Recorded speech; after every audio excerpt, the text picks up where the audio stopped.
মানুষের হাতের তালুতে এক মুঠো বাতাসের খোঁজে জন্ম হয়েছিল হাত পাখা নামক এক সহজ সরঞ্জামের। সময়ের স্রোতে বদলেছে সভ্যতা, পাল্টেছে প্রযুক্তি, কিন্তু হাত পাখা তার সরল রূপ ধরে রেখেছে আপন মহিমায়।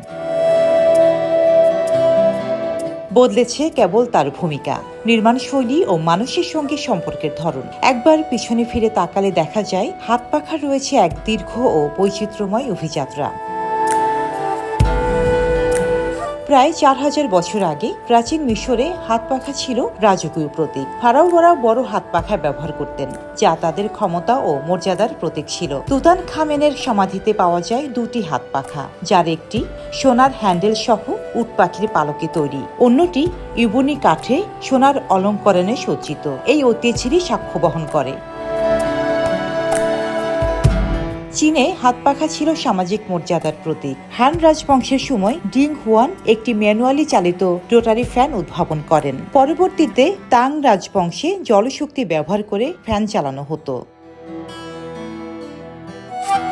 বাংলায় হাত পাখা শুধু গরম থেকে রক্ষা নয়, বরং একটি শিল্প। নকশি পাখা, যা শোল, তালপাতা, বাঁশ ও সুতো দিয়ে তৈরি, বিয়ের উপহার, পূজা ও সামাজিক অনুষ্ঠানে ব্যবহৃত হয়। এই পাখাগুলিতে বিভিন্ন মোটিভ, যেমন যুগল ময়ূর, বালাদের চোখ, পলংপোষ ইত্যাদি দেখা যায়।